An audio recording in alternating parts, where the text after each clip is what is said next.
Programme देखने से पहले हमारा चैनल सब्सक्राइब करें और आपकी दाईं जानिब जो बटन है इसे क्लिक करें ताकि आपको बयानात बर वक्त मिल सके। लब्बैक अल्लाहुम्मा लब्बैक लब्बैक ला शरीक लक लब्बैक।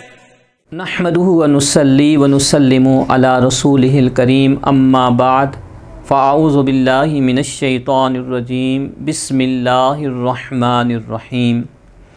अल्लाहु अकबर ला इलाहा इल्लल्लाहु वल्लाहु अकबर वलिल्लाहिल हम्द। सामीन मोहतरम, अहकाम व फ़ज़ाइल क़ुरबानी के इस प्रोग्राम में आज एक अहम मसला आपके सामने बयान किया जाएगा। आम तौर पर लोग ये सवाल करते हैं कि जो मुसलमान इंतकाल कर चुके हैं, अल्लाह को प्यारे हो चुके हैं, चाहे वो वालिदैन हों, रिश्तेदार हों, दोस्त अहबाब हों, क्या उनके नाम पर कुर्बानी की जा सकती है? शरीयत मुताहरा में इसकी इजाज़त है या नहीं? तो सादा सा जवाब इसका ये है कि जो लोग फ़ौत हो चुके हैं, इंतकाल कर चुके हैं, अल्लाह को प्यारे हो चुके हैं, उनके नाम पर कुर्बानी करना ये जायज़ है। बल्कि अल्लाह ने हमें तौफ़ीक दी है तो हमें चाहिए कि हम जहाँ अपनी तरफ से अल्लाह की राह में कुर्बानी पेश करते हैं तो अपने रिश्तेदारों के लिए, ख़ास तौर पर वालिदैन अगर इंतकाल कर चुके हैं, भाई बहन इंतकाल कर चुके हैं, तो उनके लिए कुर्बानी ज़रूर करें, उनकी रूह को इसाले सवाब करने की नीयत से। लेकिन यहाँ पर अहम मसला जो हमारे पेश नज़र रहना चाहिए वो ये है कि अगर हम पर कुर्बानी वाजिब है, हम साहिबे निसाब हैं और कुर्बानी की दीगर शराइत हम पर पूरी हो रही हैं, तो पहले हमारे लिए ये ज़रूरी है कि हम अपने नाम पर कुर्बानी करें। और अगर अल्लाह ने मज़ीद तौफ़ीक अता फ़रमाई है कि अपने नाम पर कुर्बानी करने के साथ साथ हम दीगर अहबाब के नाम पर, फ़ौत शुदा लोगों के नाम पर भी कुर्बानी कर सकते हैं, तो हम ज़रूर करें। लेकिन पहले अपनी तरफ से जो ज़िम्मेदारी है उस ज़िम्मेदारी को हम अदा करें। अगर किसी शख्स ने अपने ऊपर वजूब को साकित नहीं किया, यानी कुर्बानी उस पर वाजिब है और वो अपने वजूब को अदा करने की बजाय वो किसी और के नाम से कुर्बानी करा देता है, किसी फ़ौत शुदा रिश्तेदार के नाम पर करा देता है, अपने वालिदैन के नाम पर करा देता है, तो उनको तो अल्लाह से उम्मीद है कि अजर मिल जाएगा। लेकिन ये शख्स जिस पर कुर्बानी वाजिब थी वो गुनाहगार होगा, इस वजह से नहीं कि उसने दीगर लोगों के नाम से कुर्बानी कराई, इस वजह से कि उसने अपने वजूब को अदा नहीं किया।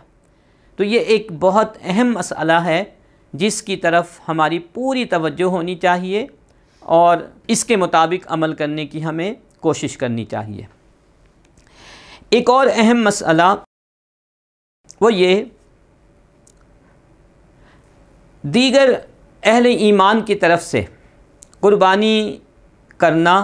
ये रसूलुल्लाह सल्लल्लाहु अलैहि वसल्लम की सुन्नत तय्यबा से भी साबित है। जैसा कि हदीस मुबारक में सही मुस्लिम किताबुल अदाही के अंदर मौजूद है और हदीस नंबर 1967 है। हज़रत आयशा सिद्दीक़ा रज़ियल्लाहु ताला अन्हा फरमाती हैं कि रसूलुल्लाह सल्लल्लाहु अलैहि वसल्लम 2 मेंढे कुर्बान किया करते थे। आप सल्लल्लाहु अलैहि वसल्लम एक अपनी तरफ से और एक पूरी उम्मत की तरफ से अल्लाह की बारगाह में कुर्बानी पेश किया करते थे। आप जब दुआ करते तो आप फरमाते कि अल्लाहुम्मा तक़ब्बल मिन मुहम्मदिन व आलि मुहम्मदिन व उम्मति मुहम्मदिन सल्लल्लाहु अलैहि वसल्लम, कि अल्लाह ये मोहम्मद सल्लल्लाहु अलैहि वसल्लम और मोहम्मद सल्लल्लाहु अलैहि वसल्लम की आल और मोहम्मद सल्लल्लाहु अलैहि वसल्लम की पूरी उम्मत की जानिब से कबूल फरमा। तो ये नबी करीम अलैहिस्सलाम की सुन्नत से भी साबित है कि आप जो है दीगर अहबाब के लिए भी اپنی امت کے افراد کے لیے بھی قربانی کیا کرتے تھے، تو ہمیں بھی حضور علیہ السلام کی سنت پر عمل کرتے ہوئے ایسا ہی کرنا چاہیے۔ ایک اور اہم مسئلہ آپ کے سامنے بیان کر کے اپنی گفتگو کو ختم کروں گا کہ جب کسی فوت شدہ شخص کے نام پر ہم قربانی کرتے ہیں تو اس کی دو صورتیں ہو سکتی ہیں۔ ایک صورت تو یہ ہے کہ ہم خود اپنی مرضی سے، اس نے اپنی زندگی میں ہمیں وصیت نہیں کی تھی، ہمیں کہا نہیں تھا، بلکہ اپنی مرضی سے اس کے نام سے قربانی کر رہے ہیں، تو اس قربانی کا جو گوشت ہے اس کا حکم عام قربانی کے گوشت کی طرح ہوگا، یعنی ہم خود بھی استعمال کر سکتے ہیں، رشتہ داروں کو بھی دے سکتے ہیں، غرباء و مساکین میں بھی تقسیم کر سکتے ہیں، جیسے عام قربانی میں ہم کرتے ہیں۔ لیکن اگر مرنے والے نے جس کے نام پر آپ قربانی کرنا چاہ رہے ہیں یا جس کے نام پر آپ نے قربانی کی، اس نے اپنی زندگی میں آپ کو وصیت کی تھی کہ تم نے میرے نام سے قربانی کرنی ہے،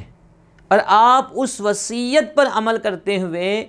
اس کے نام پر قربانی کر رہے ہیں، تو اس قربانی کا جو گوشت ہے اس کا حکم عام قربانی کے گوشت کی طرح نہیں ہوگا، اس کا اسٹیٹس چینج ہو جائے گا۔ وہ گوشت نہ آپ استعمال کر سکتے ہیں، نہ کسی اور غنی کو دے سکتے ہیں، بلکہ اس پورے گوشت کو، بلکہ جانور کے دیگر جو اعضاء استعمال کے قابل ہیں ان اعضاء کو بھی، ان اشیاء کو بھی، تمام چیزوں کو صدقہ کرنا ضروری ہوتا ہے۔ یعنی مستحقین کو، غرباء و مساکین کو، جن کو ہم اپنی زکوٰۃ اور صدقہ فطر دیتے ہیں، وہ گوشت انہی لوگوں تک ہم پہنچائیں گے، نہ ہم استعمال کر سکتے ہیں اور نہ ہی ہمارے گھر میں کوئی اور فرد استعمال کر سکتا ہے، اور نہ ہی کسی غنی کو دیا جا سکتا ہے، بلکہ ہم غرباء و مساکین میں اس گوشت کو تقسیم کریں گے۔ تو جب کسی فوت شدہ کی طرف سے قربانی کی جائے تو یہ اہم مسئلہ ہمارے پیش نظر رہنا چاہیے۔ اللہ تعالی ہمیں عمل کی توفیق عطا فرمائے۔ وما علیہ الا البلاغ المبین۔